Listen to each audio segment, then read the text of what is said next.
سب سے پہلے تو میں اس پہ اپنی شرمندگی کا اظہار کرتا ہوں کہ اسلام کے نام پہ اسلام سے بغاوت، مذہب کے نام سے مذہب سے بغاوت، رسول اللہ کے نام سے رسول اللہ سے خیانت، اللہ کے نام پہ اللہ کے احکام سے بغاوت اور خیانت اور غدر، اس کی کوئی مثال نہیں ملتی کہیں۔ اتنے بڑے پیمانے پر لوگوں کو نقصان پہنچانا، املاک کو نقصان پہنچانا، عبادت گاہوں کو نقصان پہنچانا، پھر اس کے اوپر ناموس رسالت اور اللہ رسول کا اور دین کا نام لینا، یہ تو غضب علی غضب۔ پریشر میں آ کر اور ایک دباؤ میں کہ ایک ہجوم ہے، ہم فوری طور پہ کچھ کر لیں، یہ نہ ہمارا دین کہتا ہے نہ حکومت ریاست ہے چل سکتی۔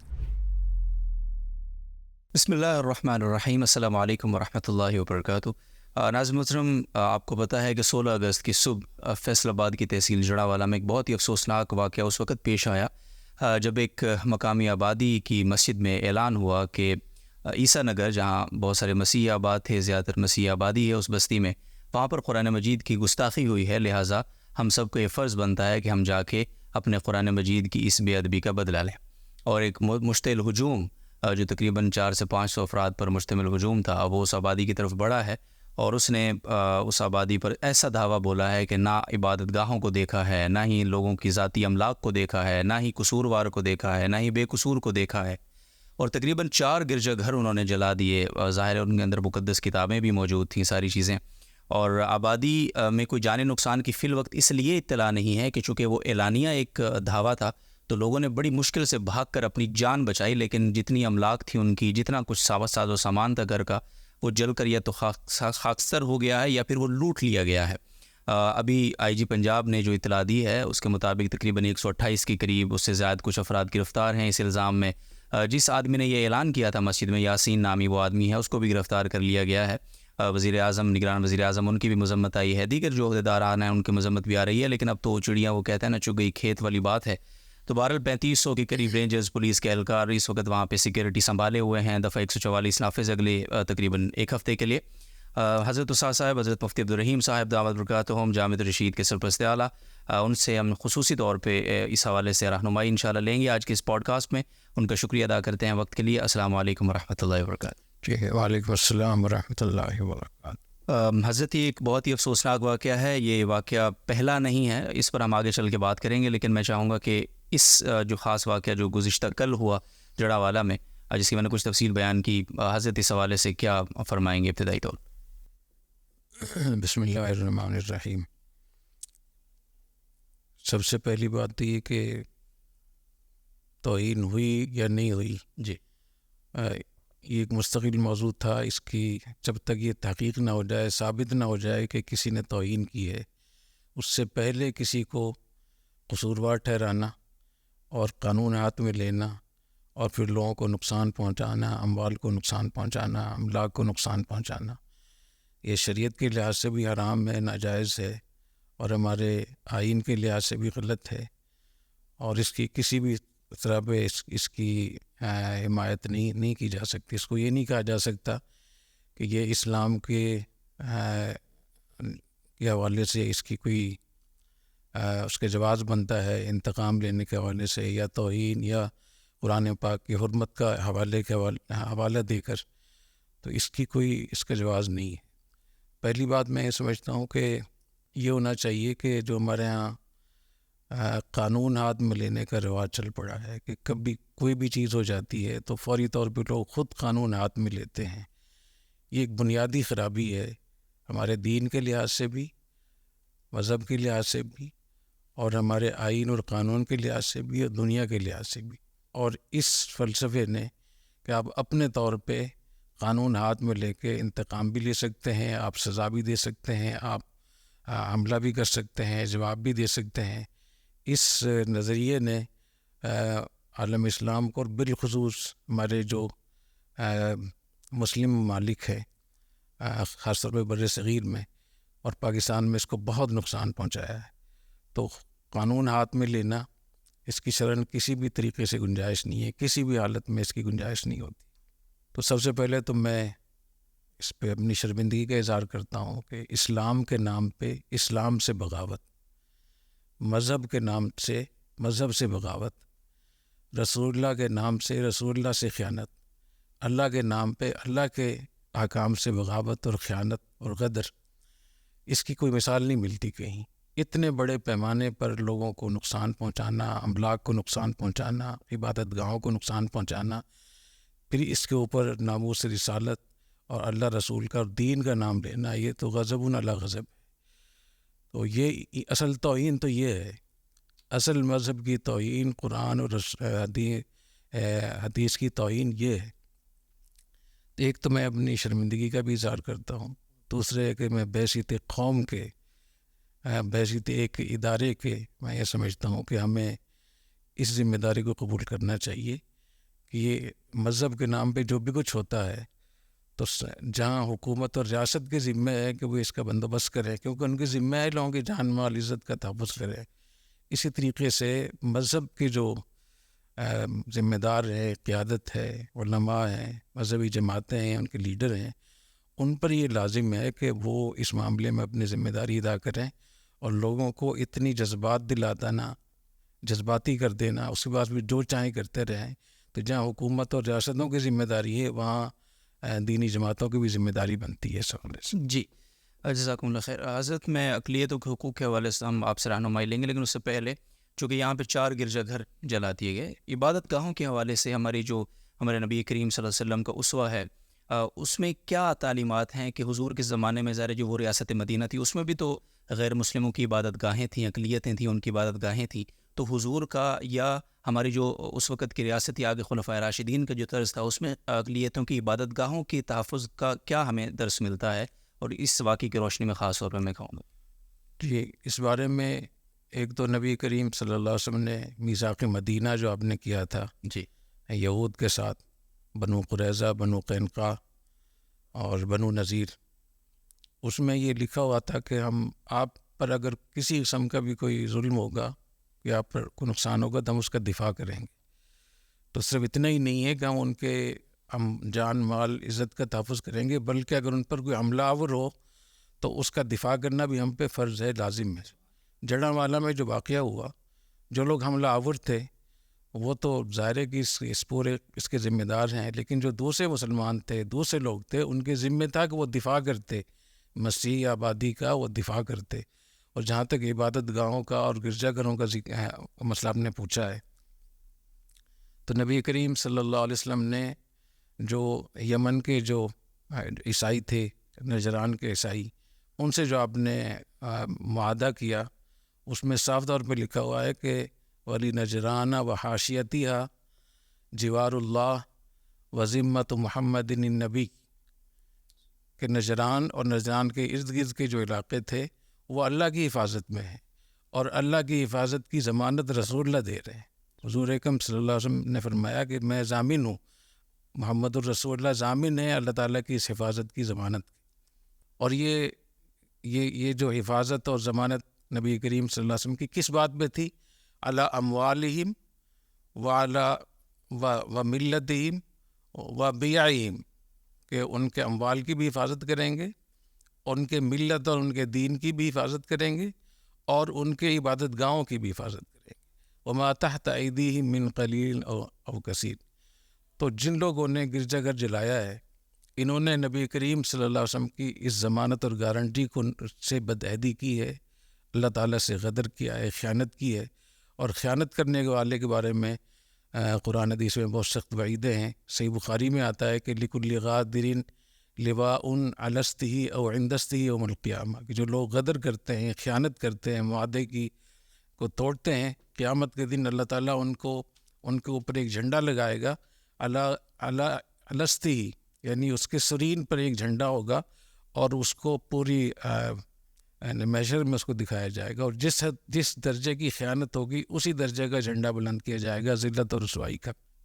اسی طریقے سے حضرت عمر رضی اللہ تعالیٰ عنہ نے جو وصیت فرمائی کہ میرے بعد جو خلیفہ آئیں گے ان اوصیہ بذمت اللہ و ذمت رسولی، کہ میں ان کو یہ وصیت کرتا ہوں کہ وہ اقلیتوں کے بارے میں اللہ کے رسول کی ضمانت اور اس عہد کی حفاظت کریں. ان یوفی لہم بعہدہم وان یقاتل من ورائہم، کہ اگر ان پر کوئی حملہ کرے تو ان کی طرف سے، غیر مسلم اقلیتوں کی طرف سے قتال بھی کیا جائے گا، دفاع بھی کیا جائے گا. تو اس لیے میں یہ سمجھتا ہوں کہ یہ تو بہت واضح ہے کہ ان کی جان، مال، عزت اور ان کی املاک کا وہی حکم ہے جو ہمارے عام مسلمانوں کا ہے. اس میں کوئی فرق نہیں ہے. جتنے غیر مسلم کسی نیشنلٹی کے ساتھ یہاں وہ رہ رہے ہیں یا کسی ویزا کے ساتھ وہ یہاں آتے ہیں، ان کی جان، مال، عزت وہ ایسے ہی اس کی حفاظت ضروری ہے جیسے مسلمانوں کی جان، مال، عزت. ان کی عزت ہماری عزت ہے، ان کی جان ہماری جان ہے، ان کے اموال ہمارے. اس میں کسی قسم کو ان کو نقصان پہنچانا یہ شرعاً جائز نہیں ہے. نبی کریم صلی اللہ علیہ وسلم نے ارشاد فرمایا من قتل معاہدا لم یرح ریح الجنہ وان ریحھا لیوجد من مسیرۃ 40 عام، کہ جو آدمی اقلیت کے کسی شخص کو قتل کرے گا تو وہ جنت کی خوشبو بھی نہیں سونگھ سکے گا، اور جنت کی خوشبو 40 سال کی مسافت سے آتی. اور فرمایا کہ من ظلم معاہدا او کلفہ فوق طاقتہ او اخذ منہ شیئا بغیر طیب نفس فانا حجیجہ یوم القیامہ. فرمایا کہ جو کسی اقلیتی شخص کو ان پہ ظلم کرے گا یا ان کو ان سے ان کی طاقت سے زیادہ ان سے کام لے گا یا بغیر ان کی رضامندی کے زبردستی ان سے مال چھینے گا، فرمایا کہ میں قیامت کے دن اس کا مدعی ہوں گا. تو جتنی بھی اقلیتیں یہاں پاکستان میں رہ رہی ہیں، ان پر جو لوگ بھی ظلم کر رہے ہیں، جو ان کو نقصان پہنچا رہے ہیں جان، مال، عزت کو، تو اس بات کو سمجھ لے کہ قیامت کے دن رسول اللہ مدعی ہوں گے ان اقلیتوں کی طرف سے. اور جس کے اوپر رسول اللہ صلی اللہ علیہ وسلم کیس کر دیں اور آپ دعویٰ کر دیں، اس کو کون چھڑا سکتا ہے؟ جزاکم اللہ خیر. حضرت یہ ایک یعنی کل ایک واقعہ ہوا جس کو لے کر ہم بات کر رہے ہیں، لیکن ظاہر ہے کہ یہ ایک عمومی تناظر میں ہم اس بات کو آپ سے سمجھنے کی کوشش کریں گے. ماضی کو اگر ہم دیکھیں تو اگر میں 2009 سے شروع کروں کہ 2009 کے اندر جو گوجرا، یہ تحصیل جڑاوالا کی، جس طرح فیصل آباد کی تحصیل یہ ہے، اس طرح گوجرا بھی ایک تحصیل ہے، وہاں بھی مسیحیوں کے اوپر ایک حملہ ہوا اور اچھے خاصے تقریباً 4 سے 5 مسیحیوں کو جلا دیا گیا وہاں. پھر اس کے بعد 2013 میں جو جوزف کالونی تھی بادامی باغ لاہور کی، وہاں کتنا بری طرح سے اس پوری آبادی کو جلایا گیا، حملہ آور ہو گئے لوگ. پھر 2021 میں سیالکوٹ کے اندر جو واقعہ ہوا، ایک سری لنکن شہری کو جس بری طرح سے الزام لگا کے جلا دیا گیا. تو یہ ایک تسلسل ہے ان واقعات کا. میں یہ چاہتا ہوں کہ حضرت اس پہ یہ جو تسلسل ہے اس طرح کے واقعات کا، ان کے اسباب کیا ہیں بنیادی طور پہ حضرت کیا سمجھتے ہیں؟ اور یہ واقعات جب بھی ہوئے ہیں مذمت ہوتی ہے، 4 دن دفعہ 144 بھی نافذ ہو جاتا ہے، لیکن وہ لوگ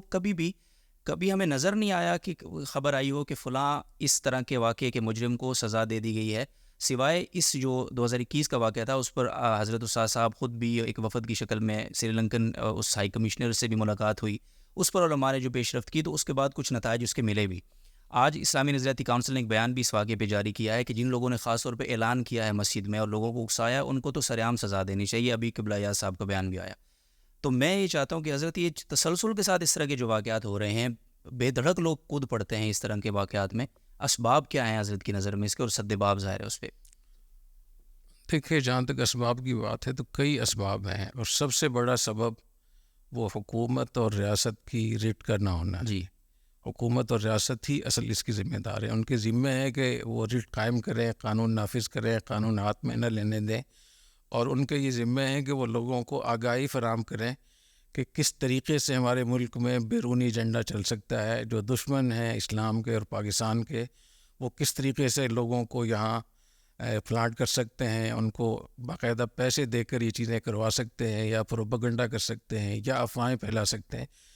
تو بنیادی طور پہ یہ حکومت اور ریاست کی ذمہ داری بنتی ہے.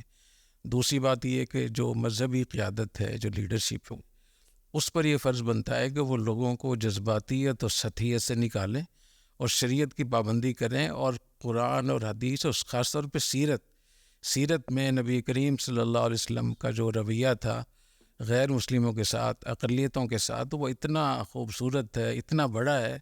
کہ اس کے ہوتے ہوئے کوئی سوچ بھی نہیں سکتا کہ ہم کسی پر ظلم کریں. تو میں سمجھتا ہوں کہ یہ سب کے ذمہ ہے کہ ہم اپنے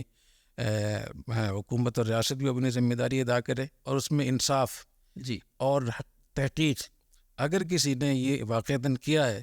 یہ گستاخی کی ہے، قرآن کی بے حرمتی کی ہے، تو اس کو وہی سزا دینی چاہیے جو ہمارے آئین میں اور شریعت میں ہے. اب جب آپ اس کو سزا نہیں دیں گے تو دوسرے لوگوں کو بھی حوصلہ پڑتا ہے. اور دوسرے یہ کہ اگر کوئی استعمال ہو رہا ہے لا علمی میں، خاص طور پہ مذہبی طبقہ، اگر اس طریقے سے وہ استعمال ہوگا کہ کوئی بھی اگر ان کو برنگیختہ کر دے، کوئی بھی ان کو پمپ کر دے اور وہ فوری طور پہ یہ چیزیں کرنے شروع کر دیں، تو اس ملک کی تباہی کے لیے اسلام اور دین کا نام ہی کافی ہے کہ اسی نام سے سب لوگ اپنا کام کر لیں گے۔ تو میں سمجھتا ہوں کہ حکومت اور ریاست کو بھی اس کا وہ کرنا چاہیے، ذمہ داری قبول کرنی چاہیے، اور چونکہ یہ مذہب اور دین اور اسلام کے نام پہ ہو رہا ہے تو جو مذہبی جماعتیں ہیں، تنظیمیں ہیں یا شخصیات ہیں، ان کو اپنی ذمہ داری ادا کرنی چاہیے اور ان کو اس جذباتیت اور سطحیت سے نکالنا چاہیے۔ جی اچھا حضرت، اس طرح کے واقعات اس میں ایک بہت عام بات یہ بھی ہے کہ مستقل اس پہ جو ہماری ریاستی ادارے ہیں، حکومت کے ذمہ دار لوگ ہیں یا ایسے علماء ہیں جو دنیا کے حالات سے واقف ہیں، ان کو چاہیے کہ وہ اپنے مذہبی جماعتوں میں، کارکنوں میں، بلکہ خود لیڈرشپ میں بھی جو قیادت ہے ان کو بھی یہ سمجھائیں کہ ہمارے ملک کو جو نقصان پہنچایا جا رہا ہے وہ کن کن راستوں سے پہنچایا جا رہا ہے۔ جی تو اس میں بہت بڑا ہاتھ ان غیر ملکی ایجنٹوں کا ہوگا، اداروں کا ہوگا جو پاکستان میں بدامنی پھیلانا چاہتے ہیں، پاکستان کی معیشت کو برباد کرنا چاہتے ہیں، پاکستان کو نقصان پہنچانا چاہتے ہیں۔ تو اس اویئرنیس کی بہت زیادہ ضرورت ہے کہ ہم لوگوں کو، نوجوانوں کو، کارکنوں کو مذہبی حوالے سے یہ بتائیں اور ریاستی حوالے سے کہ ہم کہاں کہاں استعمال ہو رہے ہیں، ہمیں کیسے اپنے آپ کو بچانا چاہیے۔ جی حضرت، اس طرح کے واقعات کا جو ایک اثر ہوتا ہے وہ ہمارے جو وہ قوانین ہیں جن کا حضرت نے بھی حوالہ دیا کہ جو پاکستان کے قانون میں توہین رسالت کی سزا ہے یا توہین قرآن کی یا توہین مذہب کی، تو وہ دینی چاہیے۔ اس طرح کے واقعات کے بعد ان قوانین کے حوالے سے لوگوں کو زبان کھولنے کا موقع ملتا ہے، تو یعنی ہمارے لوگوں کو جو مذہبی طبقہ خاص طور کو اس کو تھوڑا سا اس حوالے سے آپ بتائیے کہ وہ قوانین جو ہمارے آلریڈی موجود ہیں جن کو استعمال کر کے ہم اس طرح کے اگر کوئی مجرم ہیں ان کو سزا دلوا سکتے ہیں، تو ہم ان کو بھی سبوتاج کر رہے ہوتے ہیں اپنے اس طرح کے اعمال سے۔ ایک تو میں عرض کروں گا کہ اس کے 3 حصے ہوتے ہیں قانون کے۔ ایک حصہ قانون سازی کا ہوتا ہے، جی ایک قانون کے مطابق فیصلہ کرنا، اور تیسرا اس کو نافذ کرنا۔ جی تو سب سے پہلے تو اس کی ضرورت ہوتی ہے کہ قانون سازی ٹھیک ہونی چاہیے۔ جی یہ جو ہم پریشر میں آ کر اور ایک دباؤ میں کہ ایک ہجوم ہے ہم فوری طور پہ کچھ کر لیں، یہ نہ ہمارا دین کہتا ہے، نہ حکومت ریاست ہے چل سکتی۔ جی ہمیں قانون کو صحیح طریقے سے ذمہ داری کے ساتھ لینا چاہیے، قانون سازی کے اندر اس کا اہتمام کرنا چاہیے کہ اس کے اندر کوئی کمزوری نہ ہو۔ تو بعض دفعہ ایسا ہوتا ہے کہ قانون کے اندر ایسی کمزوری ہے کہ اس کمزوری سے لوگ فائدہ اٹھا کر اس کو غلط استعمال کرتے ہیں، اور جب اس کا غلط استعمال ہوتا ہے تو پھر اس کا موقع مل جاتا ہے پروپیگنڈا کرنے کا، بدنامی کا بھی، ملک کو نقصان پہنچانے کا۔ دوسرے کہ جو عدالتی سسٹم ہے ہمارا، جی وہ ٹھیک ہونا چاہیے، عدالت سے فیصلہ ہونا چاہیے، اور فیصلے کے بعد اس کی تنفیذ اور اس کے نفاذ کا پورا اہتمام ہونا چاہیے۔ جب تک ان تینوں چیزوں پہ ہم پوری دھیان سے کام نہیں کریں گے اس وقت تک میں نہیں سمجھتا کہ ان چیزوں سے ہم بچ سکتے۔ جی معاہدات کے حوالے سے حضرت ہم بہت سنتے ہیں، تو میں چاہتا ہوں تھوڑا سا آپ علیہ الصلوۃ والسلام کے زمانے میں جو حضور نے جو معاہدے اقلیتوں کے حوالے سے خاص طور اقلیتوں کے ساتھ کیے تھے جب ریاست مدینہ کا آغاز ہو رہا تھا، حضرت سے ہم نے سنا کہ کوئی ایک واقعہ بھی ایسا نہیں ہے باوجود ان کی عرض سرائی کے کہ حضور نے کبھی معاہدے کی حضور کی طرف سے خلاف ورزی یا پہل ہوئی ہو۔ تو میں چاہتا ہوں کہ جو معاہدے کے حوالے سے ہمارا دین جو ہمیں درس دیتا ہے تو اس پر تھوڑی سی حضرت اگر روشنی ڈالیں تو پھر ہم آگے بڑھتے ہیں۔ اس ایک تو یہ کہ جو معاہدہ کس کو کہتے ہیں، جی جو نیشنلٹی پاکستان میں لوگوں کو ملتی ہے پاکستانیت کی، وہ ایک ایگریمنٹ ہے۔ جی آئین ایک ایگریمنٹ ہے، تو اس ایگریمنٹ کے تحت، اس معاہدے کے تحت اس کی پاسداری کرنا، اس کو پورا کرنا شرعاً پر لازم ہے۔ ہمارے دین میں معاہدے کی پاسداری کا بہت بڑا حکم ہے۔ قرآن مجید میں 22 جگہوں سے زیادہ وہ آیات ہیں جہاں اس کا حکم دیا گیا ہے کہ اپنے معاہدوں کی پاسداری کرو، ان کو پورا کرو۔ اور جیسے میں نے پہلے کچھ حدیثیں بتائیں جی کہ ان معاہدوں کی خیانت کرنا، ان کی غدر کرنا، اس کو توڑنا شرعاً جائز نہیں ہے۔ نبی کریم صلی اللہ علیہ وسلم نے مجموعی طور پہ 250 معاہدے کیے مختلف قبائل سے، مختلف ملکوں سے اور مختلف گروپوں سے، اور ان کی تفصیلات سیرت میں موجود ہے کہ کوئی ایک معاہدہ بھی نبی کریم صلی اللہ علیہ وسلم کی طرف سے نہیں توڑا گیا۔ جتنے معاہدے بھی توڑے گئے وہ کفار کی طرف سے، مشرکین کی طرف سے، یہودیوں کی طرف سے، جو اتنے غیر مسلم تھے۔ تو یہ آج کل جو سلسلہ شروع ہوا ہے کہ ہم معاہدے خود توڑتے ہیں مسلمان، تو مسلمانوں کا ہی کام نہیں، کافروں کا کام ہے، کافرانہ کام ہے یہ۔ تو میں سمجھتا ہوں کہ اس بارے میں تو مستقل ہم ایک نشست کر لیں گے، بالکل جو آیات ہیں، جو احادیث ہیں، اور اس کی تطبیق آج کے زمانے میں کیسے ہوگی، اس پہ مستقل ایک نشست کی ضرورت۔ بہت شکریہ اچھا حضرت، یہ جو واقعہ ہوا کل کا، اس طرح کے ماضی میں واقعات، ان کا ہم یہاں مسلمان اکثریت میں ہے تو غیر مسلم اقلیت میں ہے، لیکن بہت سارے دنیا کے ممالک، ہم اپنے پڑوس میں ہندوستان دیکھ لیں یا دیگر ممالک کی بات اگر کریں تو وہاں مسلمان اقلیت میں ہے اور بہت بڑی اقلیت ہے وہ. تو ان پر اس طرح کے واقعات کے کیا اثرات ہوتے ہیں، اس پر میں چاہتا ہوں تھوڑا سا روشنی ڈالنا. ظاہر ہے کہ ویسی مجموعی طور پہ اسلامی جو ممالک ہیں وہ کمزور ہیں. جی. قوت طاقت کے لحاظ سے، اجتماعیت، اتفاق اتحاد کے لحاظ سے بھی، اپنی جو ان کے پاس ایک وہ ہوتی ہے، ایک ساکھ ہوتی ہے اس کے لحاظ سے بھی. اور پھر اگر ہماری ایک بہت بڑی اکثریت، مسلمانوں کی اکثریت، بہت بڑی اکثریت وہ وہاں اقلیت میں ہے. جی. ہندوستان میں 25 سے 30 کروڑ مسلمان، کم از کم 25 سے 30، تو پاکستان کی مجموعی آبادی سے زیادہ ہے. پھر آپ اس میں دیکھ لیں، برما میں دیکھ لیں، یورپ میں 3-4 کروڑ مسلمان آباد ہیں، امریکہ اور وسطی امریکہ میں 1.5-2 کروڑ مسلمان آباد ہیں. اتنی بڑی اقلیت جو ہماری وہاں ہے وہ کتنے پریشر میں ہوگی اس کا آپ اندازہ کر سکتے ہیں. اور جب ہم یہاں ان پہ ظلم کر رہے ہیں تو وہ جب ہمارے لوگوں پہ ظلم کرتے ہیں، ان کے اندر بھی ایسے لوگ ہوتے ہیں، پھر ہمارا پھر احتجاج ہی اس پہ نہیں بنتا ہے. جی. تو اس لیے میں سمجھتا ہوں کہ اس کو دیکھنا چاہیے. چند سال پہلے کوہاٹ کے علاقے میں کچھ سکھ رہتے تھے. جی. تو وہاں جو ایک عسکری تنظیم تھی، ان کا جب وہاں قبضہ ہوا تو انہوں نے ان پر جزیہ لگا دیا جو سکھوں پہ.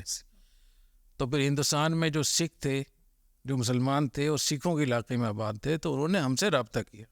انہوں نے کہا کہ آپ لوگوں کو پتہ ہے کہ ہم پر کیا گزر رہی ہے رات سے، جب سے یہ خبر آئی ہے کہ اگر وہاں چند سکھوں پر آپ لوگ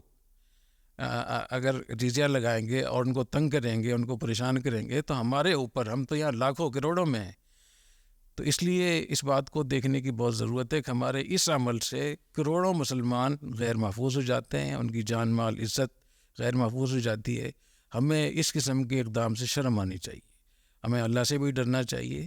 اور اللہ کی مخلوق سے اور مسلمانوں سے بھی ڈرنا چاہیے. تو میں سمجھتا ہوں اس کے جتنی بھی اس کی مذمت کی جائے کم. جی. اچھا حضرت نے پہلے فرمایا کہ اگر اس طرح کے واقعات کے پیچھے ایک منٹ. جی جی. کچھ مدت پہلے، چند سال پہلے برما میں کچھ واقعات ہوئے تھے. جی. تو بہت ساری چیزیں ایسی ہیں جو میڈیا میں نہیں آتی. تو وہاں بھی اسی قسم کی چیزیں ہوئیں اور اس کے نتیجے میں پھر انہوں نے ایک بہانہ بنا کر وہاں کے 10 لاکھ سے زیادہ برمی مسلمانوں کو وہاں سے بے گھر کر دیا اور جو نقصان پہنچا وہاں. تو اس لیے ان چیزوں کا بھی خیال رکھنا چاہیے کہ ہم اپنے آپ کی بھی حفاظت کریں، اپنے عہد کی پاسداری کریں، اور جو دنیا بھر میں ہمارے مسلمان بھائی ہیں اور بالکل بے بس ہے، وہ دوسروں کے ہاتھوں میں ہے، تو یہ بے رحم ہاتھوں میں ان کو نہ دیں. جی. حضرت نے فرمایا کہ اس طرح کے واقعات کے پیچھے عمومی طور پہ کوئی غیر ملکی ایجنڈا بھی ہوتا ہے، ملک دشمن قوتیں بھی ہوتی ہیں. تو کیا حضرت سمجھتے ہیں کہ اس طرح کے واقعات کے پیچھے پاکستان جو معاشی طور پر پہلے ہی اتنا کمزور اور مشکل حالات سے گزر رہا ہے، تو کوئی معاشی طور پر بھی منفی پہلو ہوتا ہے اس طرح کے واقعات؟ جی بالکل. ایک تو ویسے ہی جب اس قسم کے واقعات ہوتے ہیں تو جتنے بھی گھر جلائے گئے ہیں، جتنا بھی، یہ تو پاکستان کی چیزیں تھی نا، ہمارے ملک تو جتنا بھی نقصان ہوا ہے تو وہ ان مسیح آبادی کا نقصان نہیں، ہمارے ملک کا نقصان ہے. تو ایک تو براہ راست ہماری معیشت کو نقصان ہوتا ہے. پھر اس کے ساتھ ساتھ جو دنیا بھر میں جو تجارتی گروپ بنے ہوئے ہیں، جن ممالک میں بہت سارے معاہدے ہوتے ہیں ایکسپورٹ امپورٹ کے حوالے سے، وہاں جب یہ چیزیں جاتی ہیں تو وہاں سے پھر پابندیاں لگتی ہیں اور وہاں سے پھر انویسٹمنٹ بند ہوتی ہے، پابندیاں لگتی ہیں، ایکسپورٹ کے لحاظ سے، امپورٹ کے لحاظ سے بدنامی بھی ہوتی ہے. تو پاکستان کی معیشت کو بہت زیادہ نقصان ہوتا ہے، اور خاص طور پہ ان موجودہ حالات میں جب کہ رات دن ہم رونا رو رہے ہیں کہ ہاں مہنگائی ہے، ہمارا جو پیسہ ہے وہ اس کی قدر گر رہی ہے، ڈالر بڑھ رہا ہے، مہنگائی ہو رہی ہے، بے روزگاری ہو رہی ہے. ان حالات میں اس قسم کے بدامنی کے واقعات کرنا یہ تو خودکشی کے مترادف ہے. یہ دین کے لحاظ سے بھی غلط ہے، ہماری معیشت کے لحاظ سے بھی غلط ہے. یہی وجہ ہے کہ جب بھی اس قسم کے واقعات ہوتے ہیں تو یورپی یونین کی طرف سے، بیرون ممالک کی طرف سے اس کا سارا نزلہ ہمارے کاروباری طبقے پہ گرتا ہے کہ وہاں سے پھر پابندیاں لگ جاتی ہیں. بہت سارے وہاں سے چیزیں ایسی ہوتی ہیں کہ بہت ساری کمپنیاں واپس چلی جاتی ہیں، انویسٹمنٹ جو ہوتی ہے وہ واپس چلی جاتی ہے، اسٹاک ایکسچینج ہے وہ ایک دھڑام سے نیچے جاتی ہے. تو ان کا براہ راست ہماری معیشت سے تعلق. جی جزاکم اللہ. حضرت یہ جو بستی ابھی جل گئی، نقصان ہو گیا بہت بڑا، میں چاہتا ہوں کہ حضرت اس پہ تھوڑی سی رہنمائی اس طرح سے فرمائیں کہ ابھی سیلاب آیا تھا اور بہت ساری حکومتی سطح پہ این جی اوز بہت ساری، چاہے وہ مقامی چاہے وہ انٹرنیشنل این جی اوز، وہ بڑھ چڑھ کر انہوں نے حصہ لیا. بہت سارے لوگوں کے مکان ریہیبلیٹیشن، جامعۃ رشید کے فضلاء نے اس سے بڑا الحمدللہ کردار ادا کیا. حضرت یہ سمجھتے ہیں کہ اگر یہ جو ایک بستی جلا دی گئی اور بری طرح نقصان ہوا ہے وہاں، تو کیا جو مسلم لوگ ہیں اور خاص طور پہ جو دینی ذہن رکھنے والی آرگنائزیشن ان کو حضرت کوئی پیغام دیں گے کہ اگر وہ آ کر اس کی رینوویشن میں اپنا کردار ادا کر کے ایک میسج دیں کہ اگر آئندہ اس طرح کا کوئی نقصان ہوتا ہے تو خود مسلمان اب اپنی اقلیتی اس آبادی کے ساتھ کھڑے ہوں گے، تو ایک عمل سے ہم ظاہر حکومت اپنی جگہ اس کو تو حضرت جو بھی پیغام دینا چاہیں، لیکن اس پہلو سے حضرت سمجھتے ہیں کوئی فائدہ ہوگا؟ جی بالکل، آپ نے بہت اچھی بات کی طرف متوجہ کیا مجھے. اور میں یہ سوچ رہا تھا کہ اس قسم کے جب نقصانات ہوتے ہیں تو ایک تو ویسی ہماری ذمہ داری بنتی ہے کہ ہم مذہبی لوگ باقاعدہ وہاں جا کر بتائیں کہ یہ حرام ہے، غلط ہے، ناجائز ہے، اور کم از کم ہم تو قیامت کے دن رسول اللہ صلی اللہ علیہ وسلم کی اس میں مقدمے کی زد میں نہ آئے. دوسرا یہ کہ وہاں جو بھی نقصان ہوا ہے اس نقصان کی ذمہ داری بھی ہمیں پر عائد ہوتی ہے. وہ تنظیمیں، وہ جماعتیں جن کے کارکنوں نے یہ حرکت انجام دی ہے، تو ان تنظیموں پر یہ شرن بھی لازم ہے کہ اس نقصان کو پورا کریں. تیسری بات یہ کہ میں جو ہماری رفائی تنظیمیں ہیں، بیت اسلام ہے، پاک ایڈ ویلفیئر ٹرسٹ ہے، پاک ایڈ فاؤنڈیشن ہے، یا اور اس طریقے سے اور ماشاءاللہ یہاں پاکستان میں بہت بڑے بڑے ادارے ہیں، ان کو چاہیے کہ وہ جا کر وہاں ان کو نہ صرف تسلی دیں، ان کے اس دکھ درد میں شریک ہوں، اور ان کے جو بھی ان کا چاہے وہ گرجا گھر ان کو گرایا گیا ہے یا ان کے گھر جلائے گئے ہیں یا ان کے املاک کو نقصان پہنچایا گیا ہے، باقاعدہ اس کی آبادی میں، آباد کرنے میں، ان کو دوبارہ بسانے میں بھرپور حصہ لینا چاہیے. اور میں پاک ایڈ فاؤنڈیشن کو اور جتنے بھی المنائے ہیں جامعۃ رشید کے جتنے پاس آؤٹ ہیں، اور خاص طور پہ وہ جو فیصل آباد میں رہتے ہیں، میں ان کو تاکید کروں گا کہ وہ وہاں جائیں، ان سے اظہار یکجہتی بھی کریں. اور اس کے ساتھ ساتھ میں یہ بھی کہوں گا کہ یہ جو واقعہ جس کو بنیاد بنایا گیا ہے، اس کی پوری تحقیق ہونی چاہیے. اگر واقعتاً کسی نے قرآن مجید کی بے حرمتی کی ہے اور یہ ثابت ہو جائے، اس کو قرار واقعی سزا دینی چاہیے، اور اس کی سزا وہی ہے جو ہمارے آئین میں بھی لکھا ہوا ہے، جو ہمارے دین میں بھی ہے. لیکن اس کی تحقیق ہونی چاہیے. جب تک تحقیق نہ ہو، بغیر کسی تحقیق کے پورے علاقے کو جلا دینا، اس کی شرح کوئی گنجائش نہیں ہے. اور دینی جماعتوں کے لیے خاص طور پہ این جی اوز کو میں یہ کہوں گا کہ وہ ضرور جائیں اور ان کی مدد کریں. حضرت ہم نظام انصاف میں کوئی 139ویں نمبر پر ہیں دنیا میں، تو جو حضرت تحقیق کی بات بار بار فرما رہے ہیں، شروع میں بھی فرمایا، ابھی بھی ہمارے ہاں انتظار کون کرتا ہے؟ ابھی حضرت نے فرمایا تو صحیح کہ عدالتی پروسیجر کو بہتر ہونا چاہیے تاکہ لوگوں کو انصاف ملے اور جو مجرم ہے اس کو سزا ہو.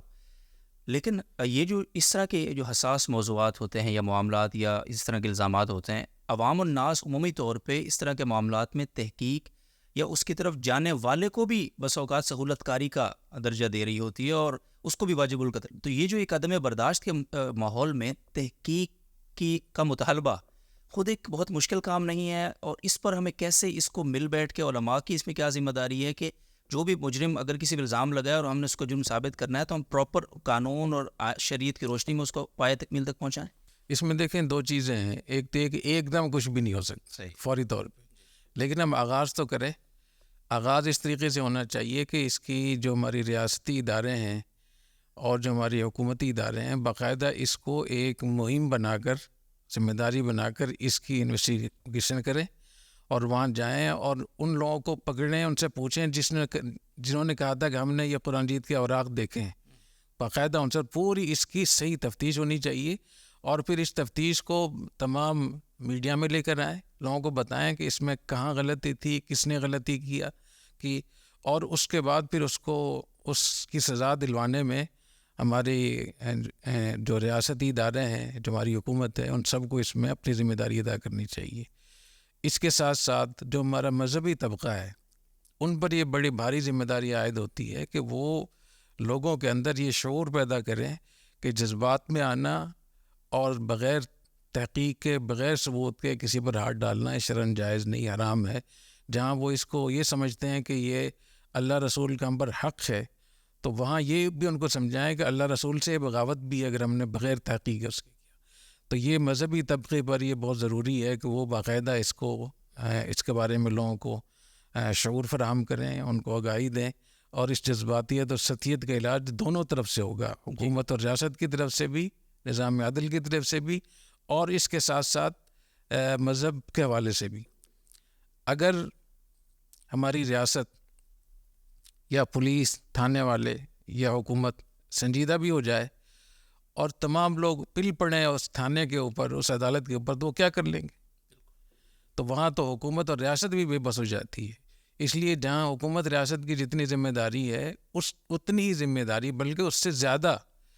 مذہبی طبقے کی ہے، قیادت کی ہے۔ یہ بات تھوڑی مشکل ہے، لیکن میں یہ بات کہنا ضروری سمجھتا ہوں۔ حضرت حذیفہ بن الیمان رضی اللہ تعالیٰ عنہ نے ارشاد فرمایا، وَقِيلَتِ الْفِتْنَةُ بِثَلَاثٍ، کہ آخر زمانے میں فتنہ، یہ 3 لوگ اس کے منبع اور مرکز ہوں گے، 3 لوگ اس کا مرکز ہوں گے، یعنی 3 لوگ ایسے ہوں گے جہاں سے فتنہ پھوٹے گا۔ بالحاد النحریر الذی لا یرتفع الیہ شیء الا قمعہ بالسیف، وہ جذباتی عالم جو ہر چیز کو تلوار سے ٹھیک کرنا چاہے۔ تو یہ جو ہمارے ہاں جس طریقے سے لوگوں کو جذبات میں لایا جاتا ہے، اس کے بعد ان کو مشتعل کیا جاتا ہے، پھر نعرے بازی ہوتی ہے، اور اس کے بعد جب لوگ اپنے آپے سے باہر ہو جاتے ہیں اور ان کی عقل ہی کام نہیں کر رہی ہوتی، دماغ کام نہیں کر رہا ہوتا، تو اس کے بعد پھر وہ جو چاہیں کہ نقصان پہنچائیں گے۔ تو سب سے بنیادی چیز یہ کہ ہمیں اپنے جو تعلیمی نظام ہے اس کو ہمیں ٹھیک کرنا چاہیے۔ تو اس تعلیمی نظام کے اندر میں یہ چاہتا ہوں کہ اس پہ تھوڑی سی میں کھل کر بات کروں۔ تو ہمارا جو تعلیمی نظام ہے، چاہے وہ مدرسے کا ہو، چاہے وہ اسکول، کالج، یونیورسٹی کا ہو، اس کے اندر ہمیں ریاست کے حقوق کو شامل کرنا چاہیے کہ ریاست کی کیا اہمیت ہے۔ ہمارے دین میں نبوت کے بعد سب سے اہمیت ریاست کی ہے، تو ریاست کے کیا احکام ہیں، ریاست کے کیا حقوق ہیں، اور ریاست کے حکام کی رٹ قائم کرنا یہ ہماری شرعن ذمہ داری ہے۔ اور جو اس ریاست کی رٹ کو توڑے گا وہ ایسے ہی فاسق ہوگا جیسے کہ نماز چھوڑنے والا فاسق ہوتا ہے۔ اسی طریقے سے حکمرانوں پر، ریاست اور حکومت کے اوپر رعیت کے جو ذمہ داریاں ہیں کہ ان کی جان، مال، عزت کا تحفظ کرے اور ان کے لیے رہن سہن کا انتظام کرے، کاروبار، یہ ان کی ذمہ لازم ہے۔ اگر وہ نہیں کریں گے تو وہ بھی ایسی فاسق اور گناہ گار ہوں گے جیسے کہ آدمی نماز چھوڑنے والا گناہ گار ہوتا ہے۔ تو ہمارے نظام تعلیم کے اندر ریاست کے حقوق اور رعایا کے حقوق اور جو ایگریمنٹ ہوتے ہیں بین الاقوامی سطح پہ، قومی سطح پہ، اس کو باقاعدہ شامل کرنا چاہیے، اور قانون کو ہاتھ میں لینا، اس پر مستقل ایک مستقل ابواب ہونے چاہیے کہ یہ شرعاً جائز نہیں ہے اور یہ کس وجہ سے نقصان دہ ہے۔ اس طریقے سے اقلیتوں کے کیا حقوق ہیں، ہمارے دین میں اقلیتوں کے کیا حقوق ہیں، اور جو بین الاقوامی سطح پہ ہمارے معاہدے ہوتے ہیں اس معاہدوں کی کیا اہمیت ہے۔ جب تک ان چیزوں کو باقاعدہ ہم اپنے نصاب تعلیم میں شامل نہیں کریں گے، اور درس نظامی میں تو شامل ہیں لیکن اس کو بہت نمایاں کرنے کی ضرورت ہے۔ جی، سیرہ کے حوالے سے حضرت میں تھوڑا سا کہ سیرہ جو ہے وہ ہمارے نصاب تعلیم میں عمومی طور پہ یعنی فقہ ہے ہمارے ہاں، دیگر کتابیں احادیث اور حدیث شریف میں پوری ہم احادیث کو گزارتے ہیں، لیکن سیرہ بطور نصاب، ایک بطور کوئی سلیبس کے، اس کی بہت کمی محسوس ہوتی ہے۔ اس حوالے سے کیا فرمائیں گے حضرت کہ جس طرح جو بھی باتیں حضرت فرمائیں وہ سیرت کی روشنی میں ہی ہیں، تو ہم اس سے نابلد ہوتے ہیں عمومی طور پہ۔ اگر ہم ایک درس نظامی پورا بھی گزر جائے ہمارا، اس میں کہیں بھی بطور کتاب شامل نہیں ہے۔ اب جامع الرشید میں تو چونکہ وہ ایک غیر وفاقی درجہ تھا ثالثہ، اس میں ہم نے ایک کتاب نور الیقین پڑھی، لیکن ایز سچ کوئی اس کی کمی محسوس کرتے ہیں حضرت؟ جی، جیسا کہ میں پہلے بھی بتاتا رہتا ہوں کہ ہمارے نصاب تعلیم میں باقاعدہ سیرت کو شامل کرنا چاہیے، اور سیرت کے تینوں حصے، ایک سیرت ہے، سیرت کے واقعات کیسے ہوئے شروع سے لے کر بالکل آخر تک، دوسرا اس کا فلسفہ جی، کہ یہ سیرت آپ نے ہجرت کیوں کی، اس کا فلسفہ کیا تھا، اس کی لاجک کیا تھی، اس کے پیچھے اسباب کیا تھے اس کے، اور تیسری چیز ہے آج کے زمانے کے حساب سے تطبیق سیرت، کہ سیرت کو آج کے زمانے میں ہم کیسے نافذ کریں گے، کیسے اسے سبق حاصل کریں گے۔ تو ہمارے مدارس میں، ہمارے اسکولوں کالجوں میں تینوں چیزیں ہمیں پڑھانی چاہیے، سیرت بھی، فلسفہ سیرت بھی، اور تطبیق سیرت بھی۔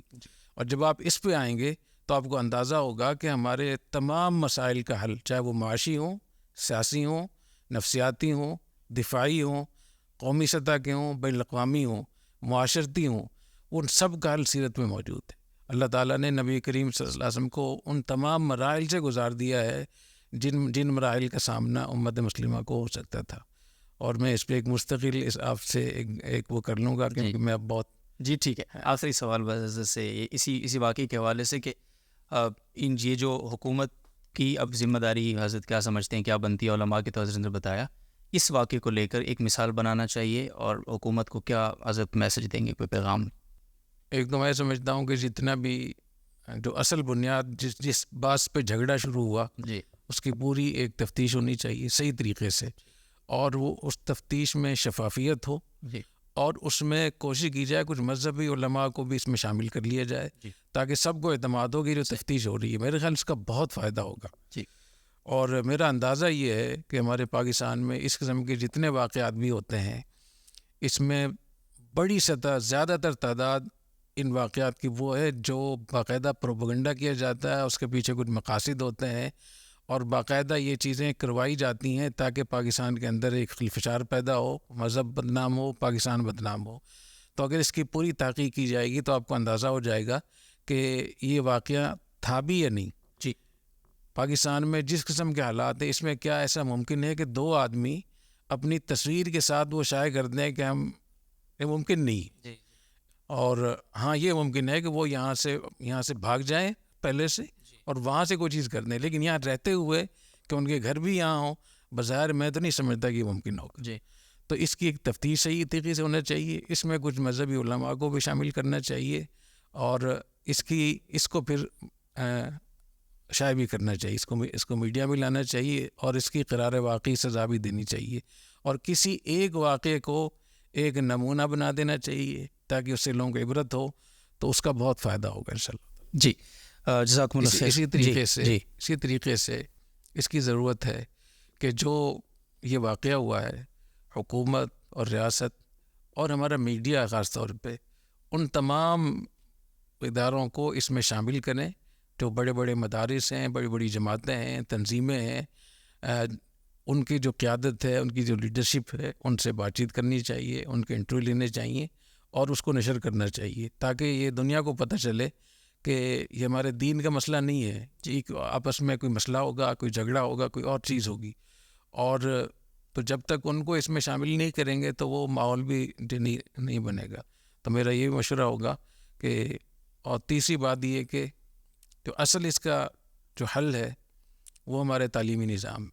ہمارے تعلیمی نظام کو ٹھیک کرنے کی بہت زیادہ ضرورت ہے. سیرت کو پورا شامل کرنا چاہیے اور وہ جو میں نے چند ابواب بتائے وہ شامل کرنا چاہیے, اور جامعۃ الرشید میں اور مجمع العلوم الاسلامیہ میں باقاعدہ ان تمام چیزوں کو جو ہماری مذہبی تعلیم ہے مدرسہ بورڈ کی, جامعۃ الرشید کی, ہم نے ان 10 ابواب کو شامل کیا ہے جن کے نہ ہونے کی وجہ سے یا ان پہ توجہ نہ ہونے کی وجہ سے ایسے واقعات ہوتے ہیں.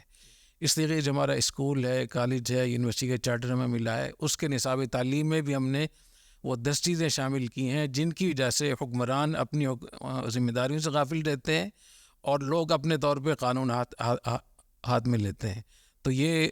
مستقل حل ہے, اور جب تک آپ تعلیمی نظام کو ٹھیک نہیں کریں گے نہ نظام عدل ٹھیک ہو سکتا ہے, نہ ہماری معاشرت ٹھیک ہو سکتی ہے, نہ ہمارے باقی جو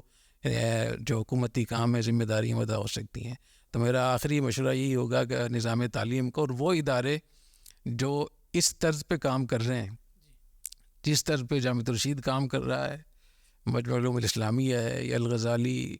یونیورسٹی ہے, الغزالی اسکول ہے, کالج ہے, تو اس طرز پہ جو بھی ادارے کام کر رہے ہوں, ہماری سوسائٹی, ہمارا معاشرہ, ہماری ریاست, ہماری حکومت قومی سطح پہ بین الاقوامی سطح پہ ان کو سپورٹ کریں تاکہ اس نظام تعلیم کو جتنا آپ فروغ دیں گے اتنی ہمارے ملک اور ہمارا معاشرہ ٹھیک ہوگا. انشاءاللہ. جزاکم اللہ خیر. بہت شکریہ. ناظرین محترم, یہ گفتگو آپ سن رہے تھے. میرا ایک سوال بہت امپورٹنٹ لیکن میں ہمت نہیں کر پا رہا آخری, اور میں چاہتا ہوں کہ حضرت اس کا جواب, کیونکہ لوگ کمنٹس میں اس کا پوچھیں گے, وہ یہ کہ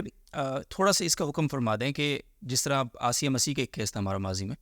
اب لوگ کہتے ہیں کہ جی وہ اگر عدالت پہ چھوڑتے ہیں, تحقیق کرتے ہیں, تو پھر تو وہ ان کو فراز بھیج دیتے ہیں, پروٹوکول دیتے ہیں, ہے نا, یہ چیزیں. تو اگر خدا نخواستہ ناانصافی بھی ہو جاتی ہے اس طرح کے کیس میں,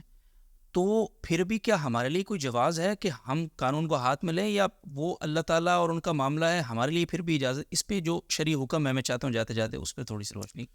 دیکھیں شریعت کا حکم یہ ہے کہ کسی بھی معاملے میں جہاں ریاست ہو اور ریاست کا ایک نظم ہو وہاں قانون ہاتھ میں لینا کسی بھی معاملے میں اس کی اجازت نہیں، چاہے وہ کوئی بھی مسئلہ ہو. اور